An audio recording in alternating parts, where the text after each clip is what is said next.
예레미야 선지자가 하나님의 말씀을 전하다가 옥에 갇히게 되었습니다. 한 번, 두 번이 아닙니다. 그때에 옥에 갇혀 있을 그때 하나님께서 다시 또 말씀하셨습니다. 이를 행하시는 여호와, 그 일을 만들어 성취하시는 여호와, 그 이름을 여호와하는 자가 이같이 이르도다. 우리가 어려운 일 당하면 기도해야 된다 하는 거 알면서도 기도를 못합니다. 기도할 힘이 없고 기도할 수 있는 내적인 영적인 힘이 내게 없기 때문입니다. 그래서 내게 있는 것이 나옵니다. 어려운 일 당하면 그게 원망이고 불평이고 낙심입니다. 영적 힘이 없으면 어려운 일 당하든지 문제가 오면 당연히 내 속에서 내 것이 나오는데 그게 염려, 근심, 불평, 원망으로 나옵니다. 그런데 하나님께서 예레미야에게 네가 당한 이 일, 네게 일어난 이 일, 그걸 내가 지어서 성취하고 있는 가운데 있는 일이다 말씀하십니다. 모든 일의 시작과 마침이 하나님께 있다는 겁니다. 사실은 태어나는 것도 우리 인간의 노력으로 인간이 원하는 대로 오는 게 아닙니다. 가는 것도 마찬가지입니다. 조금 연기할 수 있는지는 몰라지만은 다 가게 되어 있습니다. 모든 일의 시작과 마침이 하나님께로부터 일어나는 것입니다. 그 하나님께서 어려움 당하고 있는 예레미야에게 말씀하신 겁니다. 너는 내게 부르짖으라. 부르짖어 말은 기도하라는 말입니다. 하나님을 찾으라는 말입니다. 그러면은 응답하겠고 내가 알지 못하는 크고 엄밀한 일을 보이겠다 그랬습니다. 모든 기도에는 하나님의 응답이 따라옵니다.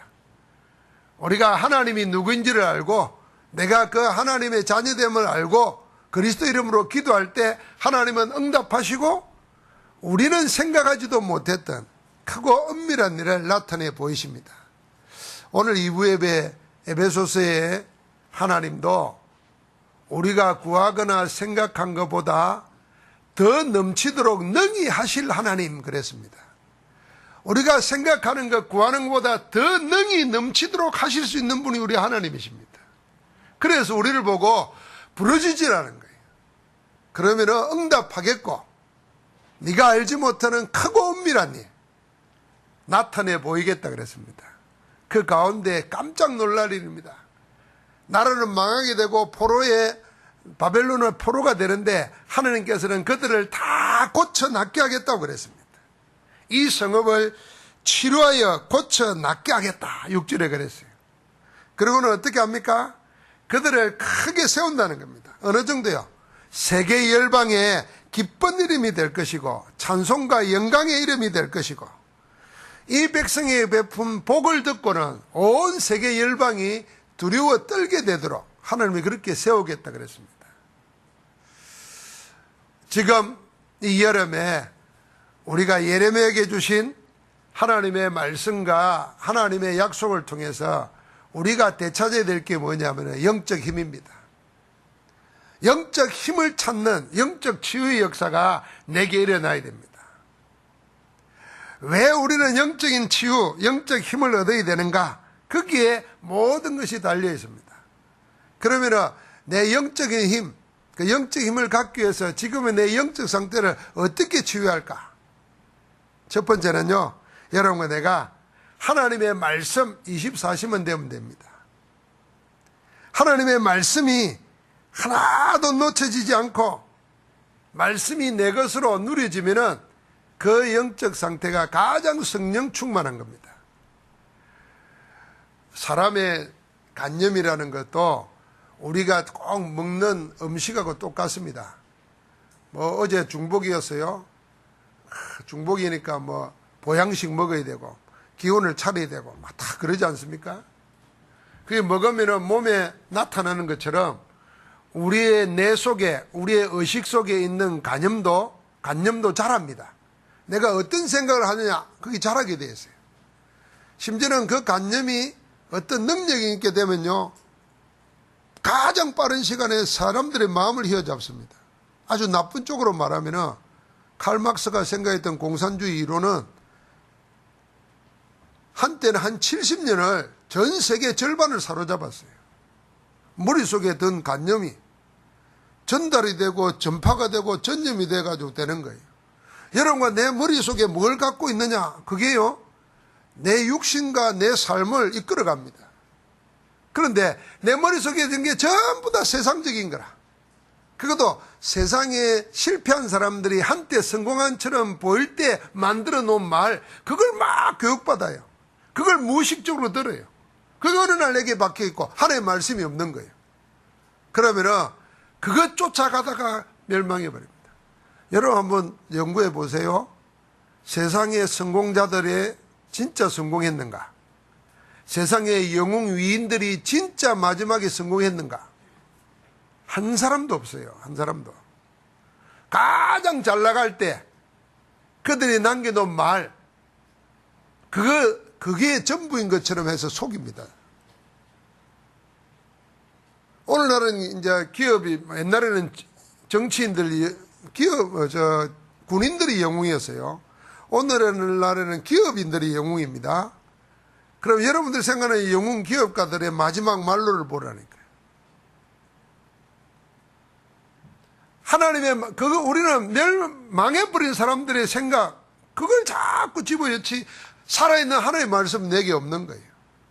어느 날 신기루처럼 헛것 쫓아가다가 똑같이 망해버리는 거예요. 그 사람보다도 되지도 못하면서.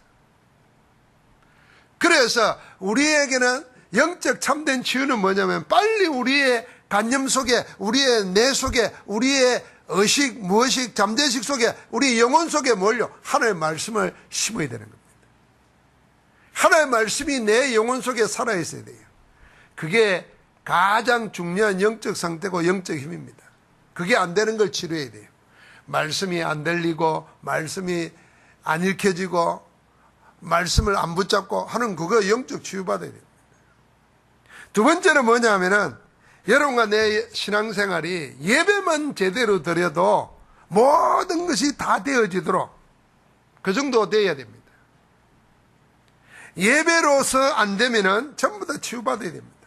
그래서 또 다른 뭔가를 해야 된다고 하면은 그 내 영적 상태는 치유받아야 될 상태라. 그래서 예배 때, 여러분 예배 때 1시간 내지 1시간 15분, 20분 드리는 동안에 그 하나하나 신앙 고백, 여러분 사도신경 하는 신앙 고백이 누군가가 머리로 꾸며낸 게 아니라니까요. 예수를 그리스도로 영접한 사람들이 온갖 다신교 사회에 살면서 핍박받고 죽임당하면서 우리가 도대체 뭘 믿길래 죽음까지도 불사하면서 우리가 붙잡아야 되는가? 그걸 하나하나 고백해 놓은 게 사도신경이라요. 핍박과 죽음을 이긴 것이 사도신경이라니까요. 그러니까 여러분 사도신경을 외워오는 게 아니라니까, 내 신앙의 고백 속에 하나님의 능력이 역사하는 거예요. 찬양, 여러분이 찬양이 무슨 작곡가가 마약에 취해가지고 사람들을 흥분시키기 위해서 만든 노래가 아니에요. 예수가 그리스도를 알고 누리다가 하나님의 성령의 감동으로 그 신앙을 고백하다가 곡을 붙인 거예요. 그게 찬송이에요. 이 찬송 속에 하나님의 역사하는 거예요. 여러분 우리 장로님들이나 우리가 함께하는 기도가 이 보통 기도입니까? 신앙 고백이에요. 하나님의 그 모든 것을 받으시고, 여러분이 세상 살면서 전부 다 쉽게 말하면 먹고 살자고 하는 거 아니냐. 돈 때문에 다 삽니다, 세상 사람들이. 그런데 우리가 그 귀한 돈을 하나님께 헌금을 드려요? 이걸 아무 생각 없이 드리면 그 예배를 모르는 거죠. 여기에 하나님의 말씀으로 응답하시는 겁니다. 그래서 예배 때 우리 영혼이 치유되고 힘을 얻고 그 힘으로 세상을 이기는 게 이 예배 하나에 다 있어요. 그래서 예배가 내 인생의 중심축이 되고, 예배가 우선으로 되어지고, 예배가 그 살아서 내 삶의 현장까지 연결되고, 그게 가장 영적인 치유되어야 될 내용이고 영적 힘을 얻는 겁니다. 그래서 예배로 뭐가 안 된다, 예배 생활이 안 된다, 내가 영적으로 치유받아야 되구나, 이렇게 생각하면 돼요. 그러는 가운데 여러분과 내가 뭘요? 메시지가 6일 동안 기도되어지도록, 기도로 누려지도록, 그것 때문에는 무슨 일을 만나도 하나님의 약속이 들립니다. 시대떨에 갇혔어요. 왜 갇혔느냐? 동족들로부터 반민족주의라 이래가지고 갇힌 거예요. 하나님의 말씀을 전하는데 그때 하나님께서 괜찮다는 거예요. 네가 알지 못하는 크고 은밀한 일을 내어 보일 건데 곧 망하게 되고 지금 망해버린 이 민족이 살 길을 내가 이렇게 하겠다. 소망의 메시지가 나옵니다. 그래서 우리는 말씀과 예배와 기도 가운데서 세 가지 치유를 늘 염두에 둬야 됩니다. 그 첫 번째가 우리 삶의 치유입니다. 내 삶을 치유하는 거예요. 내 인생을 치유하는 겁니다. 어떤 치유입니까? 오랫동안 병들어 있는 나를 치유하는 겁니다. 우리는 나를 벗어나지 못합니다. 에고를 못 벗어납니다. 그래서 창세기 3장, 6장, 11장이 뭐냐면 전부 다 내 육신 중심, 내 에고 중심으로 사는 겁니다. 그러니까 하나님의 것을 공급받을 통로가 없습니다. 그러다 보니까 우리는 문화에, 사단이 만들어 놓은 문화의 틀 속에서 갇혀서 삽니다. 못 벗어나요. 예수님이 세상 속에 살면서 낮에나 밤에나 특별한 시간을 만들었습니다. 새벽 미명에 아니면 밤중에 아니면 큰 역사를 날 때 혼자 산에 가시든지 조용한 곳을 찾아서 하나님과 교제하며 기도하면서 영적 힘을 얻었습니다. 우리가 세상의 문화에 만들어 놓은 틀을 못 벗어납니다. 옛날에 우리 조상들은 다 한복 입고 살았어요. 지금은 한복은 특별한 데 있고 혹시 한복 입고 나타나면 약간 좀 무슨 일이 있는가 이렇게 생각하잖아요. 이게 문화의 틀이에요. 이게 옷만 그런 게 아니고 생각도 다 그래요. 여러분, 제가 이번 주에 교회 카톡에다가 차별금지법 동성애에 대해서 의학적으로 설명하는 의사 강의를 여러분 보내드렸는데 보셨죠? 우리나라에 동성애자가 60만 명 있다는 거예요. 60만 명이면요 포항 인구보다 많습니다. 그 60만 명이 동성애가 뭔지를 적나라하게 밝혀요. 일부는 에이즈 걸린 환자를 치유하다가 에이즈의 통로가 전부 다 동성애라. 여자가 혹시 에이즈 걸려왔는데 그 여자는 에이즈 걸린 남자가 속이고 결혼을 해가지고 위장생활을 하다가 걸린 거예요. 이런 걸 쭉 보면서요, 왜 사람들이 자꾸 동성애를 인권으로 내세우고 성소수자라 내세우고, 여러분 60만 명이면 성소수자가 아니에요. 그런데 세상 정치인들은 문화 속에 따라갑니다. 여기에 갇혀 삽니다. 그래서 삶을 치유해야 됩니다. 우리도 보면 그런 거 보고 영향받습니다. 요즘은 텔레비에 잘생긴 남자 둘이가 손잡고 등장하면요 아름답다고 박수칩니다.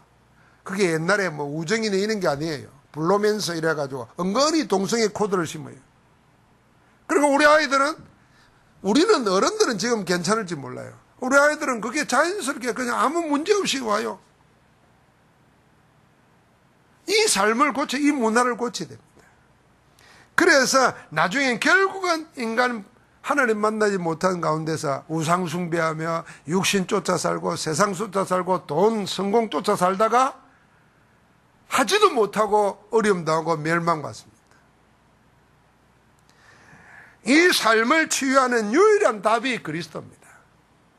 그리스도는 나 중심으로, 세상 중심으로, 성공 중심으로 살지 않아도 행복하고 얼마든지 성공할 수 있는 답을 주시는 것입니다. 그래서 정말 찾아야 됩니다. 예수 그리스도로 인해서 세상을 바꾼 사람들, 예수 그리스도로 인해서 많은 사람을 도와주고 살리면서 행복한 사람들 얼마든지 있어요. 지금도 있고 기독교 2000년 역사에 수도 없이 있었어요. 그걸 찾아봐야 됩니다. 그리스도는 아무것도 한 것이 없는 것처럼 보이지만은 모든 세상을 바꿔버렸습니다. 그래서 우리의 삶의 치유를 그리스도 안에서 바꿔야 됩니다. 그러면서 우리가 하고 있는 경제, 산업 치유해야 되는 겁니다. 내 산업의 치유는 뭐냐면 세상식으로 안 해도 됩니다. 우리는. 사단의 것, 세상 것, 틀린 것 그거 쫓아가다가 잃어보지도 못하고 실패합니다. 제가 종종 간증하지만 스탠리 테임이라는 분은 자기 기업의 90%를 선교사업에 쓰면서 자기는 월급 받는 사장이에요. 회장은 예수 그리스도라 그래요. 그래서 자기 회사 벽에다가 뭐라고 부르냐면 Jesus Christ is the answer 그랬어요. 예수 그리스도가 답이다 그래요. 그분이 쓴 간증집이 주님이 나의 사업을 소유하시다 그래요. 이분은 자기들은 수입의 전부를 전 세계 뭐 하는데 선교사업 하는 데 써요. 얼마든지 하나님이 축복하시는 기업이 될 수 있습니다. 우리의 경제, 우리의 하는 살림살이 하나님이 살려야 돼요. 여러분 살림살이가 뭡니까? 사는 것이고 살리는 거잖아요. 그런데 우리는 살림살이가 사는 게 아니고 죽을 고생이라. 죽지 못해 사는 거라 살림살이가. 그 글자 그대로 말하면 살리는 것이고 살려야 되는 겁니다. 누가 우리를 살리겠어요? 그리스도 안에서 하나님의 계획 속에 들어갈 때 하나님이 오늘 여기 보니까 성읍을 살린다 그랬어요. 고쳐 낫게 한다 그랬어요. 하나님의 우리에게 맡겨진 경제까지도 치유하시는, 산업까지도 치유하시는 축복을 주실 줄 믿습니다. 마지막으로 여러분과 내 신앙생활을 치유해야 됩니다. 우리의 신앙생활 가운데 복음 아닌 잘못된 방향이 잘못된 신앙생활은 세 가지로 생각합니다. 첫째는 율법주의고, 두 번째는 불건전한 신비주의고, 세 번째는 인본주의입니다. 율법주의는 율법은 하나님의 말씀입니다. 그런데 율법의 핵심인 생명인 복음을 모르고 율법 자체에만 매여가지고 기계적으로 그걸 적용시키려고 하다가 사람의 생명을 놓쳐버리고 하나님의 뜻을 놓쳐버리는 걸 보고 율법주의라는 겁니다. 이 율법주의자들이 늘 하는 말은 뭐냐면은 말씀대로 살아야 된다 하는 겁니다. 얼마나 좋은 말입니까? 말씀대로 살아야 된다 그러는데 복음 없고 생명이 없으니까 말씀대로 살 수가 없습니다. 여러분 말씀대로 살 수 있는 자가 누가 있겠어요? 누가 오른밤을 대면 왼밤을 돌려대라. 누가 그렇게 하겠어요? 서로 지금 뺨 한번 때려보세요. 장난삼아 요리하면 요리도 때릴 수 있어요. 기사대기를 때려보세요. 거기 지금 정신이 없지. 말씀대로 살 수 있는 사람은 아무도 없어요. 그런데 이 좋은 말을 가지고 복음 생명을 막아버립니다. 그게 율법주의입니다. 불건전한 신비주의는 뭐냐면요, 하는 말은 좋은 말입니다. 은혜 받아야 된다 그럽니다. 사람이 은혜 받아야 된다 그럽니다. 은혜 받으라면서 하나님의 말씀 아닌 다른 방법, 예배 아닌 다른 것 자꾸 합니다. 그게 불건전한 신비주의입니다. 그리 가다 보면 자기가 하나님이라 그러고 하나님이 그런데도 그 사람을 섬기고 이럽니다. 이거 고쳐야 됩니다. 그러면서 결국은 하나님 중심이 아니고 자기 중심으로 뭘 다 하려고 그럽니다. 그래서 자기 자존심 상하고 자기 뜻 안 통하면은 아무것도 안 합니다. 인본주의 신앙입니다. 여러분 혹시 우리가 사람들이 날 너무 알아준다고 기쁨이 가득 차고 막 인생 살맛이 생기고 그것도 신앙 안에서는 문제예요. 근데 반대로 날 못 알아준다고 살맛도 안 생기고 그것도 문제예요. 날 알아주든 못 알아주든 그건 나와 상관없이 나는 예수 그리스도를 인해서 행복하고 하나님을 예배하고 내 할 봉사를 다하고 그리 돼야 그게 하나님 중심이에요. 근데 우리는 왜 신앙생활하다 낙심합니까? 그 바탕이 복음 중심이 아니라 내 중심이었어요. 그 인본주의. 그러니까 뭘 말하다가 안 알아주고 기분 나쁜 말 들으면 안 하는 거예요. 그 누가 날 알아주면 정신없이 또 하다가 그 농도가 조금 옅어지기만 해도 조금만 옅어져도 낙심해버려요. 사도 바울은 고백했습니다. 내가 살든지 죽든지 내 몸에서 그리스도가 존귀되기를 원한다. 왜냐? 내가 사는 것이 그리스도니 죽는 것도 유익하다는 거예요. 그게 진짜 신앙생활입니다. 그래서 우리가 말씀과 기도와 우리가 속에서 뭘 하냐면 내 삶을 치유하고 우리의 산업을 치유하고 우리의 신앙생활을 치유하는 겁니다. 자, 그때 하나님께서 우리에게 오늘 모든 사람들을 치유자로 살게 하시는 겁니다. 그래서 오늘 말씀 제목이 치유하는 영적 심부름꾼입니다. 우리는 이 심부름만 하면 됩니다. 많은 사람들이 지금 하나님 없이 살다 보니까 세상 것에 눌려있고 세상 것에 물들어 있습니다. 그래서 어떻게 사는 것이 하나님 안에서 살고 하나님을 위하여 살고 하나님의 능력으로 사는 건가를 알 수가 없습니다. 그래서 우리는 심부름 해주면 됩니다. 얼마든지 그리스도 안에서 하나님의 능력으로 사는 하나님의 사람의 길이 있다. 그걸 알려주는 겁니다. 그게 치유하는 영적 심부름꾼입니다. 우리 보고 뭐 딴 거 하라는 게 아니라 그냥 영적 심부름꾼을 하면 됩니다. 이게 우리의 무기입니다. 그리고 인생이 왜 어려운가에 대한 이유도 모릅니다. 그리고 아는 게 전부 다 뭐냐면 돈 없어서 그렇다 그러고 못 배워서 그렇다 그러고 백이 없어 그렇다 그러고 하다 안 되면요 날씨 때문에 그렇다 그러고 별의별 이유를 다 댑니다. 전부 다 틀린 겁니다. 인간이 왜 이렇게 힘들고 어려운가? 이유는 너무 단순하고 분명합니다. 하나님과 함께 될 인생이 하나님을 떠나버렸습니다. 하나님 떠나서 영인 죽어버리고 육신은 사단에게 사로잡혀 버렸습니다. 그래서 벗어날 길이 없는 겁니다. 유일한 길은 뭐냐면 하나님 함께하는 걸 알고 하나님 함께하는 길을 누리면 되는 겁니다. 하나님이 우리와 함께할 수 있는 길이 그리스도입니다. 함께하지 못하도록 방해하는 사단과 지옥과 저주를 다 멸하신 이름이 그리스도입니다. 그리스도를 통해서 하나님 만나고 만난 하나님을 그리스도 안에서 누리고 그게 우리의 모든 삶의 가장 중요하고 기본인 겁니다. 그런데 사람은 이건 모릅니다.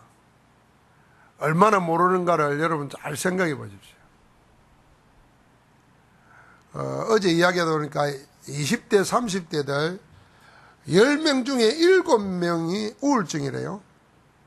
통계가 그래요. 10명 중에 7명이에요. 우울하다는 느낌을 가지고 사는 정도가 아니고 약을 안 먹으면 안 되는 거예요. 그래서 젊은이들이 조금만 어려운 일 오면은 타락해버리든지 자살하든지 사고 쳐버려요. 나중에는 이게 심해지면은 자기가 자기를 컨트롤 못 합니다. 이러면 안 되는데 하면서도 알면서도 안 됩니다. 어린아이가 말 안 된다고 개 목줄을 목에 걸어가지고 3살짜리를 침대에 달아놓고 목이 졸려 죽었어요. 그것도 보니까 친부모도 아니라 개모라. 왜 그랬냐? 아이가 좀 하면서 침대 더럽히고 그런다고 목줄을 걸었나. 그게 어디에 대구에서요? 별의별 일들이 다 일어나요. 자기 통제가 안 돼요. 딱 당하고 난 다음에 내가 왜 그랬는가 생각하는데 그때는 늦은 거예요. 그래서 우리 주변에 계속 뭐냐면은 재앙 막는 게 뭐냐면은 복음 전도 운동입니다. 우리가 하나님의 자녀로 내 있는 곳에서 기도만 하고 있어도 흑암이 꺾이는 겁니다. 그래서 일어나 빛을 발하라 그랬어요. 우리가 지교회로 모여가지고 말씀을 나누고 함께 그리스도를 말하는데 흑암이 꺾이는 겁니다. 그래 길이 열리는 거예요. 사람들이 나올 수 있고 우리가 만나러 가는 겁니다. 하나님이 그 일을 기뻐하시는 겁니다. 그래서 우리가 영적 심부름만 하면 돼요. 사람을 다스리거나 사람을 강압하는 게 아니고 사람의 신상을 다 심부름하고 섬기는 겁니다. 하나님께서 우리에게 오늘 그 일을 이루시도록 우리를 보고 말합니다. 이를 행하시는 여호와, 그걸 만들어 성취하시는 여호와, 그 이름을 여호와하는 자가 이같이 말하노라. 여러분과 나의 모든 일들이 하나님의 계획 속에 있고 그 하나님이 우리를 보고 부르짖으라고 하십니다. 이제 회복해야 됩니다. 말씀 가지고 기도를 회복하는 겁니다. 부러지지 않으니까 소리내 기도하라는 게 아닙니다. 하나님과 하나님의 원하신 일을 거기에 방향 맞추는 겁니다. 반드시 응답이 옵니다. 방향 맞춰도 응답이 와요. 길이 아무리 멀어도요, 방향 딱 맞추고 계속 가면은 목표 만납니다. 가야 될 곳 만나는 겁니다. 우리가 하나님이 원하시는 그 속에 방향을 맞추고 기도하다 보면 하나님이 응답하고 크고 엄밀한 일을 나타내 보이십니다. 오늘 거기에 정인으로 서기를 주의 이름으로 축복합니다. 하나님 감사합니다. 중병 걸린 세상이고 중병 걸린 세상 속에 고통당하는 인생들입니다. 하나님, 정말 모든 문제를 완전히 해결하신 그리스도 한 분으로 모든 고통당하는 사람의 삶을 치유하고 그들의 산업을 치유하고 그들의 영적인 치유가 일어나도록 우리를 영적 심부름꾼으로 보내시니 감사합니다. 내 있는 곳에서 그리스도의 이름으로 기도하며 받은 증거를 나눔으로 많은 사람들을 재앙과 저주와 고통 속에서 살려내는 참 치유자로 살게 하여 주옵소서. 우리에게 그 소원을 이루시는 우리 주 예수 그리스도 이름으로 기도하옵나이다. 아멘.